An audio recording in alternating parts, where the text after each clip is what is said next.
Okay, guys, Inksmith back again. I'm going to start off exactly where I left off yesterday, part 2.1, What Emily Left Out.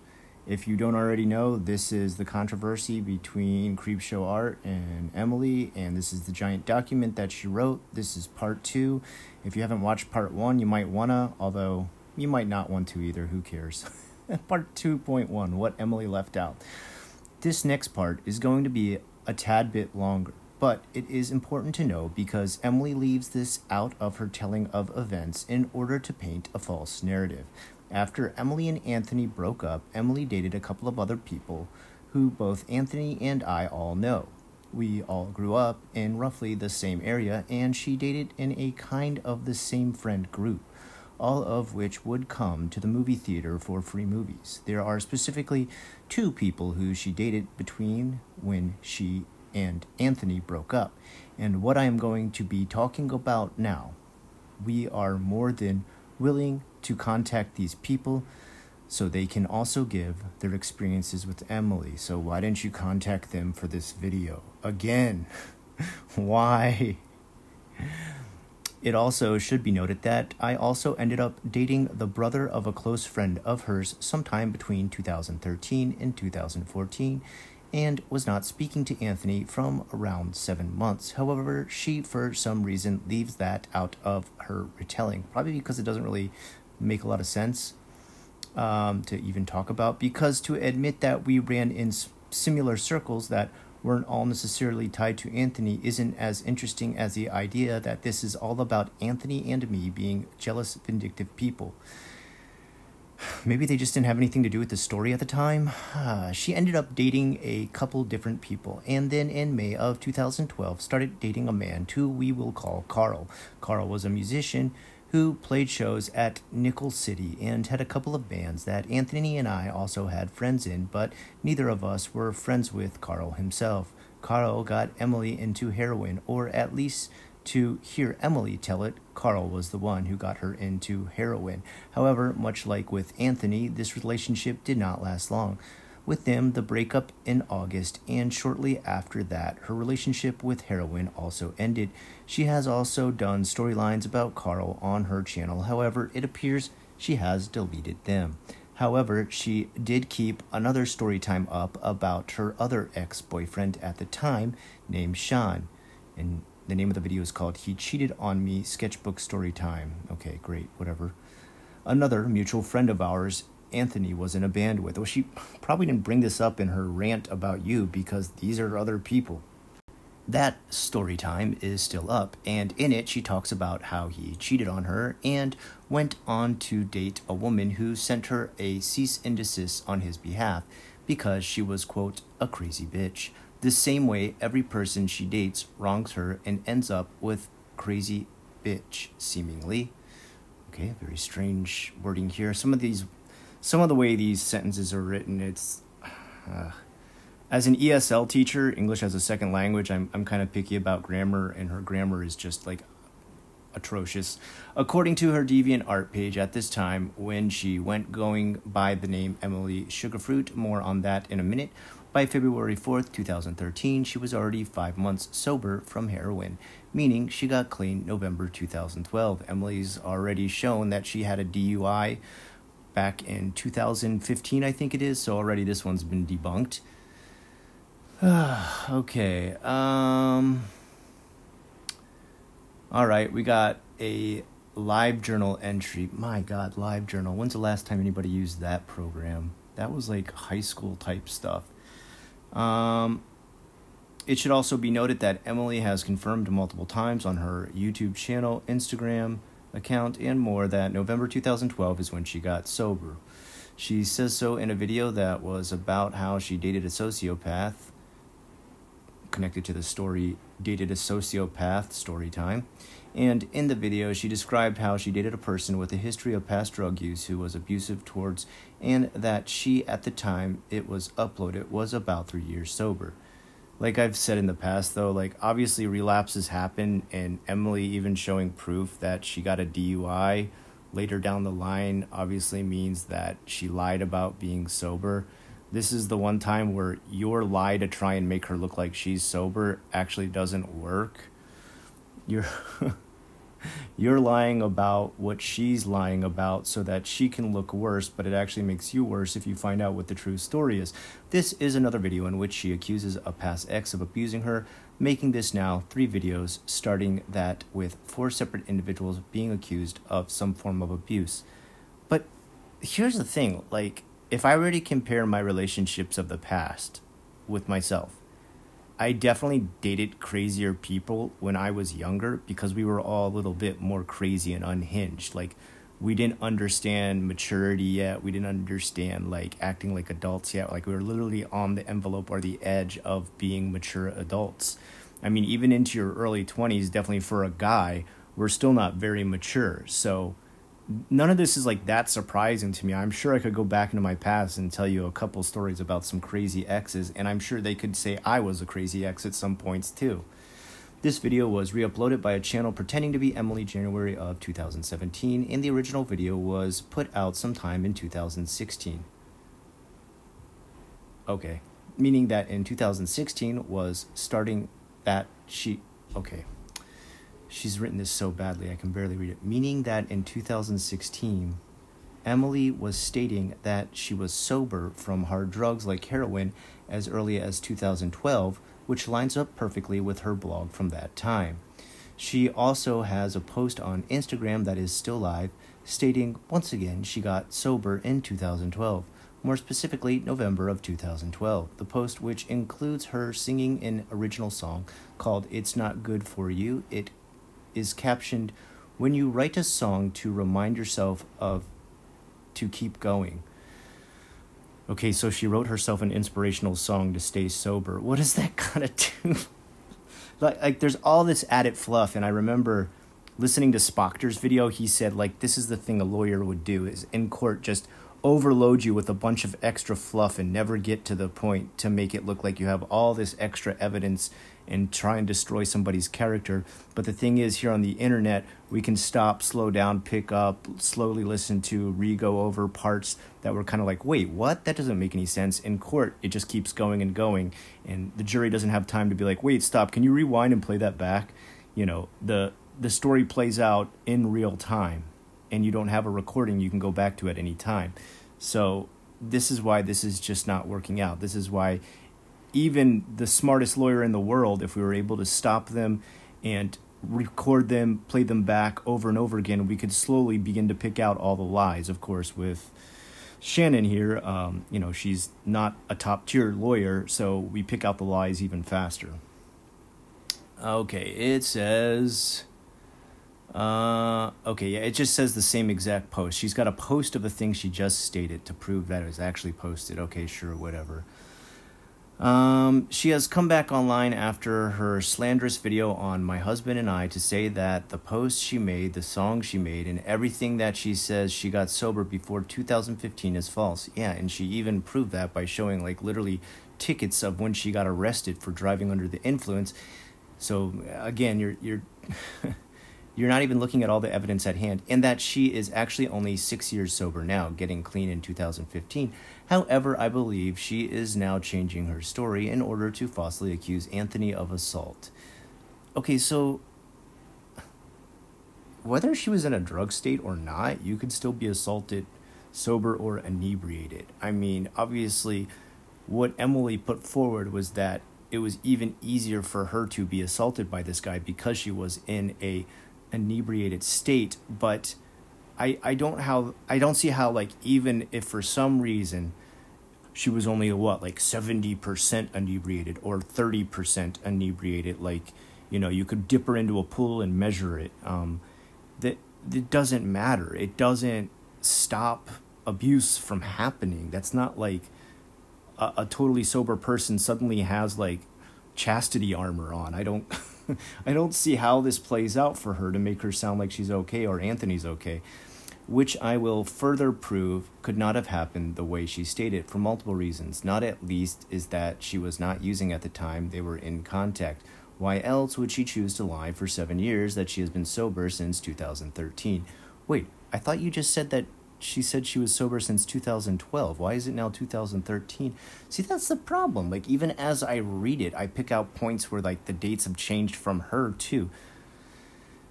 To an audience of no one on multiple social media accounts. Why also write and perform a song posted to Instagram and SoundCloud giving your exact sobriety date in November. Okay, yeah. So, what? Because she made a song about being sober, having a relapse or ever using again became impossible. After that, like, her mouth became lip-locked to any kind of inebriating stuff. Like, I mean, this is such a silly premise. If she has any proof she was actively using heroin after 2013, the way she said she does, I would love to see it. Oh, okay, well, she showed it. She showed a ticket that she got pulled over and arrested. Since her program director from 6 years ago, who still talks to apparently... Okay, since she still talks to apparently has the evidence. Again, but that doesn't matter. So she went to a sobriety counselor back at that time, and he's got evidence that she was sober at the time. It still doesn't stop somebody from relapsing. Like, she makes it look like there's like this cutoff date that's impossible to have ever broken again. How many users like relapse again and again and again? I mean, this is... She should be able to put that forward, because otherwise I have to believe that she either spent 7 years lying for no reason, only to come clean now in order to accuse my husband of assault, which is absolutely ridiculous. Either way, she is a liar. This is just the tip of the iceberg. This timeline is important to note because Emily only used heroin, according to herself, during this short window of time between May 2012 to October 2012, 6 months in total. During this time, she was not talking to Anthony. They were not friends. They had no contact again. But then, if this is true, then her whole movie story from like the last entry of when Anthony and her were working at the same movie theater doesn't match up. The timelines just, they don't match up then. Like, none of the... Okay, sorry, I'm getting off topic. During this time, she was not talking to Anthony. They were not Facebook friends. They had no contact again. His zero-tolerance policy about drugs put the kibosh, who uses that word anymore? Kibosh on any post-relationship friendship if she was actively using, which he was made aware of again through mutual friends. Oh, okay, so he never talked to anybody. But wait a second.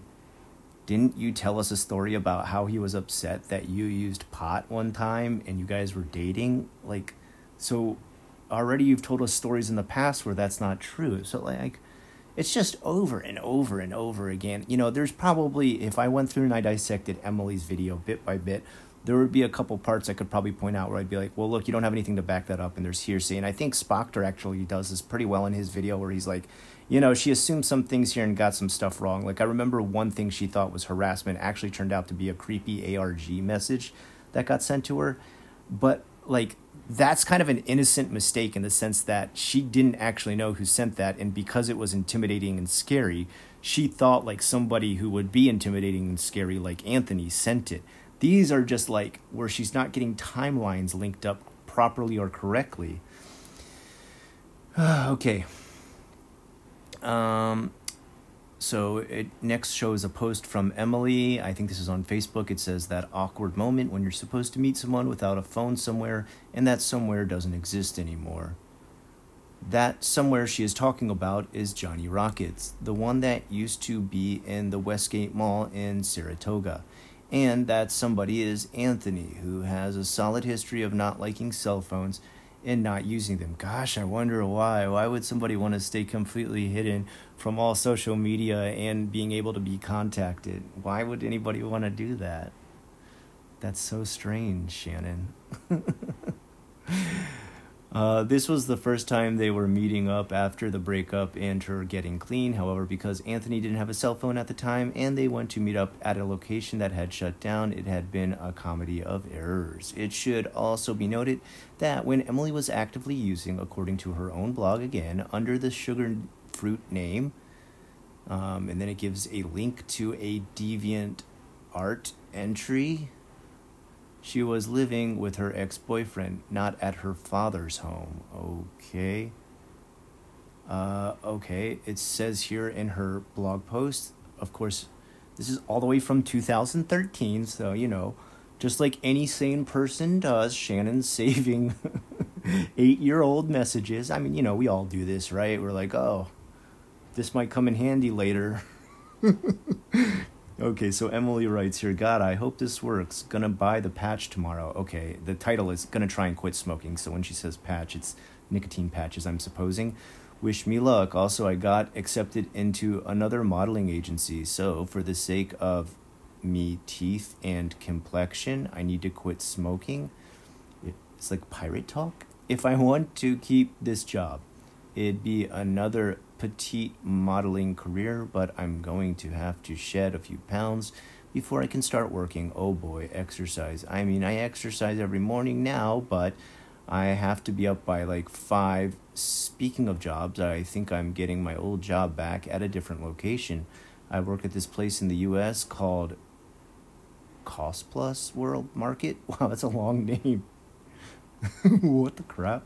Cost Plus World Market. Kaum.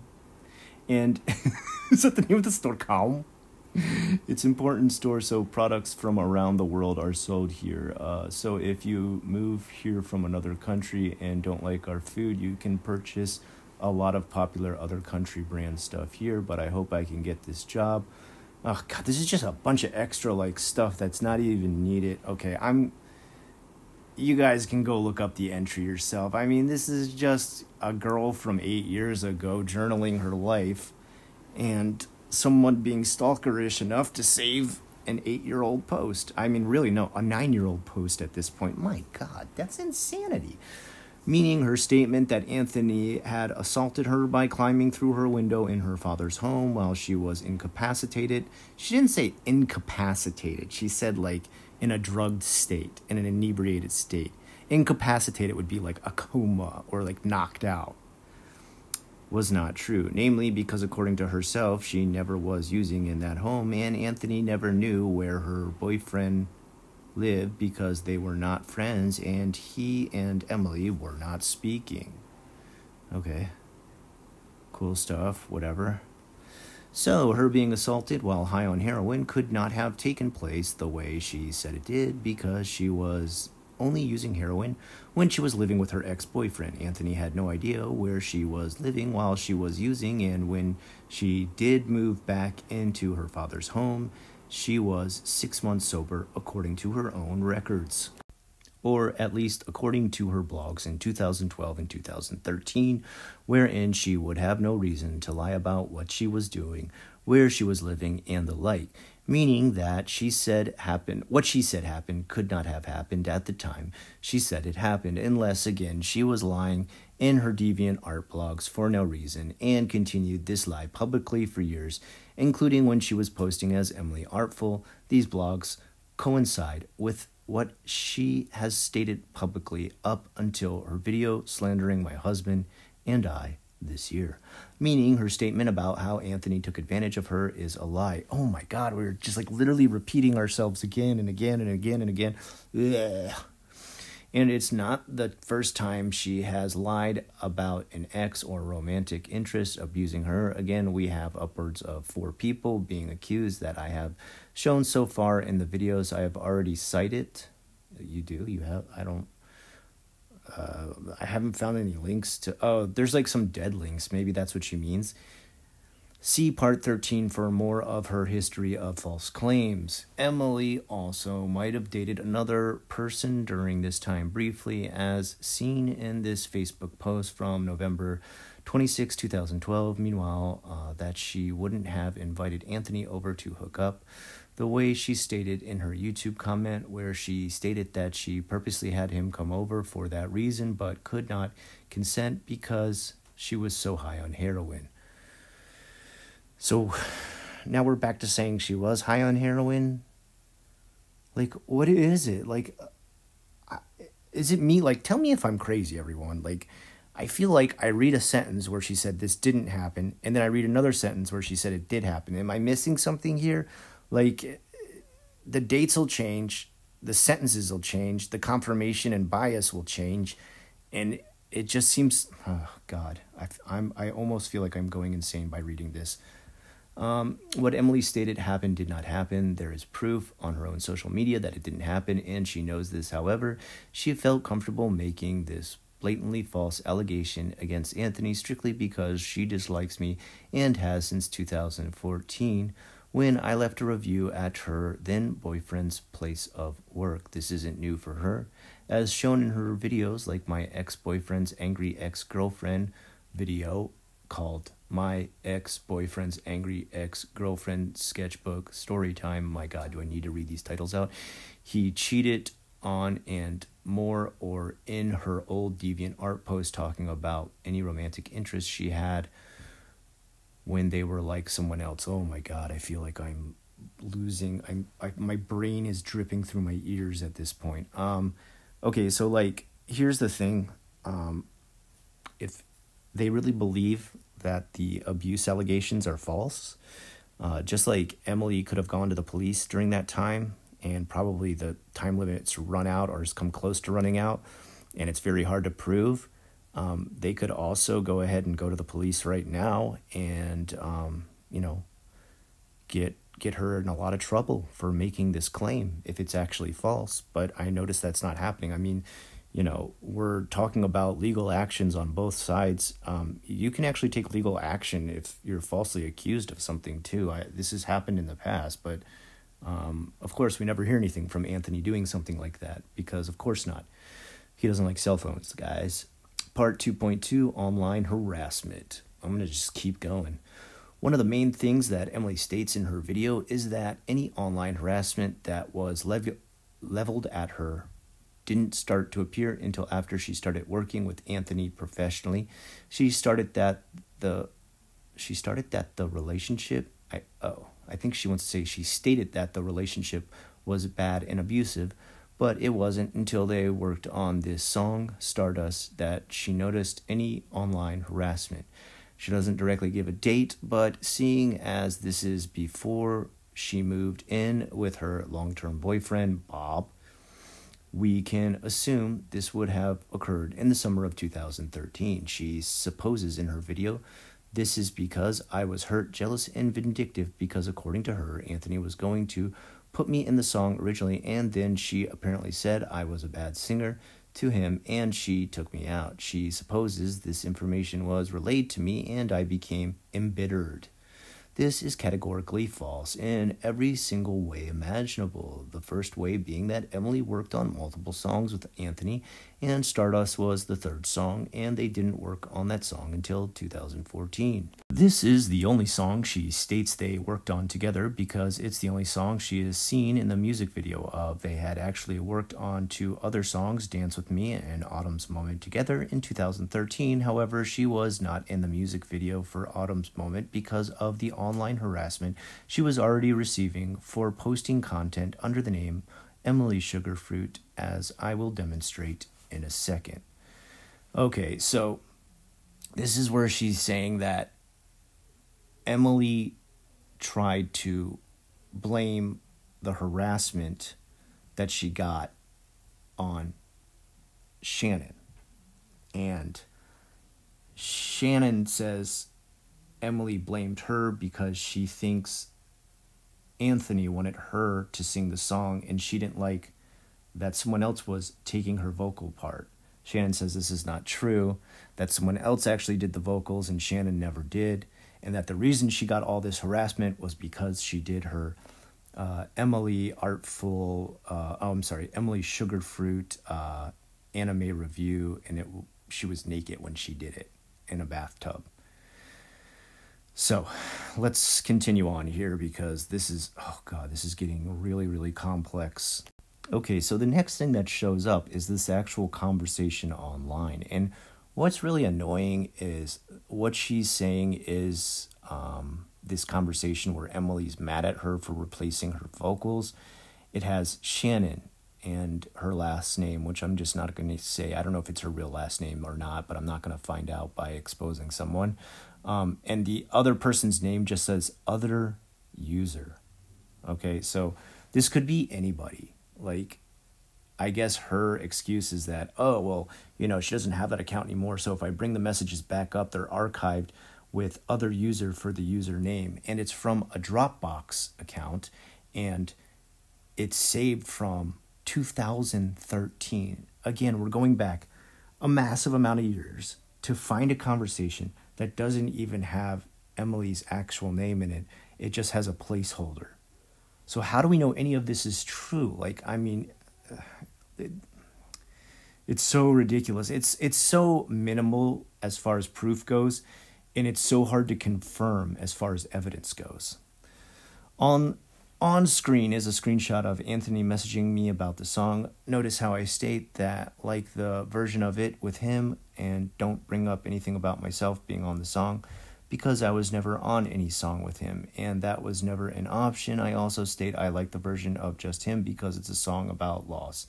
None of this has quite literally had anything to do with Emily, but Emily shows a remarkable ability to make everything about her multiple times in this video, even when no links appear. Like when she said, I dyed half of my hair orange to look like her because she allegedly had her hair split dyed orange the majority of 2015, which again is a lie. Oh my God, girls arguing about who dyed their hair first. Oh, why is this important? Okay, maybe you guys had a tiff over this. Cosmetics don't really show a person's actual behavior and ethos, but whatever. She never dyed her hair orange the way I did. Rather, she tried to bleach half of her hair blonde in 2015. Okay, I'm just going to go through with Spockter actually pointed this out. He said, this might have been the only thing Emily was possibly wrong about, and the only thing that she might have been possibly wrong about was the fact that she had her hair dyed this way for such a short time that it might have almost been impossible for Shannon to have seen this at the same time. But he said, I can't prove it one way or the other, so this is the only part that's kind of nebulous as far as who actually dyed their hair first. I am not going to put a lot of time into which girl dyed their hair first. Oh my God, no. Okay, so now we're going to get down to a screenshot. It says, so I'm finally writing something about the girl who pretty much tormented me all high school and even after, an underclassman at that. She is a compulsive liar and ruined a lot of my relationships. She liked to flirt with my boyfriends behind my back, and she was commonly known for telling them lies like I was addicted to meth, I had STDs, or I had the HIV virus. I cheated on them. I was a psycho stalker who was trying to get pregnant so they'd never leave. So who is ready to read a little column of me being MFing real? Okay, so about this post, Shannon says, this is Emily completely sober again, according to her own accounts, some of which are still active on her social media, talking about how she was being harassed, stalked, and bullied throughout high school, and now all before working with Anthony on Autumn's Moment in 2013 or Stardust in 2014. This is her stating that there has been a campaign of hate and harassment against her, one that is so prevalent it involves someone repeatedly sending messages to people in her real life as early as when she was a freshman in high school. So what this is doing is showing another account of when Emily was harassed. So even if she was harassed before in the past, how does that disprove that she was harassed this time? I guess is your point that, oh, she just says everybody harasses her. Well, I mean, I can go back to high school kids that I knew, and they were harassed multiple different times on multiple different occasions over multiple petty things. I'm sure they posted about it, but it didn't disqualify their future posts either or their future harassments that they dealt with. Again, it's just petty stuff that doesn't really mean anything. In this, it says, I guess Shannon's proof that she's quote-unquote acting crazy. Unknown source says, shows them who's boss, and then Bryce, who we've talked about earlier, says, letting it go is about the best thing you can do. So she's saying that what Bryce meant by this was that you should just let it go and not get so wacky over this stuff, and you're always, just too crazy and overreacting. But I don't read that into the message either. It could also read letting it go as in telling everything that happened will set you free. All right. So this is 4 years before Anthony or I knew her. This is not the first time she has said this has happened, either because of on her old Deviant blog, She stated multiple times that she was being targeted and harassed. In one instance, she said someone had hacked her page and sent rude messages to her followers and her. And then it shows the deviant thing. It says, someone who knew my password used it for revenge and was rude to some of my watchers. Please, if this happens to you, I'm so very sorry. I'm sure it will never happen again. Well, actually, I've even had my deviant art account hacked, so it seems pretty easy, like it could be hacked. I don't think DeviantArt is known for its great security, and I don't even have a bunch of stuff on there, and mine got hacked. So did any of these people actually stalk her? Was her account actually hacked? Was there really a girl saying this to her boyfriends? Was she just throwing out accusations towards other people like she did that to me and Anthony and her 3 other abusive ex-boyfriends? I don't know, but it's incredibly strange that she had multiple instances of this happening, all while no evidence of this actually exists. So here's the thing, though, like, maybe these things did happen and maybe they were way more petty, and maybe she even made small videos about them in which she changed the names or she talked about a crazy ex or anything like that. But she didn't use the videos to call the person out and tell them to stop. She used it to tell about experiences from her past, or maybe she didn't talk about them at all or didn't expose them at all. You're the only person she exposed because you wouldn't let up and you wouldn't stop. There was something that pushed her to have to come out and accuse you, to ask you to please stop. And I think that's what she's ignoring here by bringing up all these past incidents.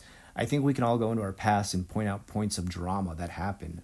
I wouldn't have as many because the internet wasn't quite as popular as I was growing up, but people who did grow up with it would probably have a lot more stuff documented. That's also interesting about this post is that Bryce, again, the man she framed as a psychopath that threatened to assault her, called her a whore and made her fear for her life, is the one of the 2 people who commented on this post, and he said, letting it go is about the best thing you can do, which goes directly against the crazy evil caricature she framed him as. People can change. I don't know, maybe he was crazy and maybe she wasn't, she says in her past she was kind of wacky too. So, this is kind of just some people getting their shit together earlier than others. I don't know. So just to catch you up, Emily got clean in November 2012. Didn't she just say it was October 2012? Now, the months are changing too. We can see this because in February, she posted that she had been clean for 5 months. She also confirmed this to be true in her I Dated a Sociopath story time, as well as in a song she wrote called It's Not Good For You, which she posted on Instagram and on SoundCloud. In the song, she expressly cites the November sobriety date. She met up with Anthony on November 12th in public after getting clean, when she had a boyfriend. Then in February, she posts about being 5 months sober in March of 2013. Okay, we're just rehashing all the old stuff. Emily lied about my husband assaulting her, and we have concrete proof of that fact. Do you? Well, then why don't we see any? Why doesn't anybody come forward on Anthony's behalf aside from you? Obviously, you're going to be partial to the evidence that clears him. Can we get an objective say on this? I want to have some amount of sympathy for her because she's obviously gone through some kind of BS to make her do this, but there is nothing lower than that in my book. She has also done this to others, so something is clearly very wrong here. All of this evidence is publicly accessible. All of her statements are available on her current active social media. She was willfully lying and trying to delete evidence. She just went online and lied in front of millions of people that my husband, someone who hasn't spoken to her in years, R-word her. I can't say the word because my video will get taken down. And when she realized there was evidence that showed she was saying it couldn't have happened, she decided to lie even more and say that she was lying originally about when she got sober back in 2013 and has been lying for the past 7 years for no reason. For no reason, really. Wow, that's crazy. She even wrote a song about fake sobriety date that just so happened to go together with everything she originally stated in 2013 that she had stated repeatedly means a lot to her. Why would that be the case if she was lying and just 1 year sober? If you don't believe that Emily could lie about this, I will show you how much more she has lied about, which includes lying outright about her even being homeless in the next portion of the video. Let's stop it there. The next part is part 3, Emily's sugar fruit. I'm going to end it here for today because I'm like literally talking myself hoarse. Some people have asked me, they said, hey, you're not going to just change your channel over to like a live stream like Augie RFC and stuff. No, I'm not going to be any kind of like live stream. I like Augie RFC, but I'll never be like a live stream channel or a channel that just reads through documents over and over. I'm literally only doing this because this is the main files we have. They're released by her and they were leaked. So it's more evidence to put towards vindicating Emily. That is one thing I will read completely through. Guys, if you enjoyed this today, give it a big old like. A subscribe would help too because I'm so close to 2K subs.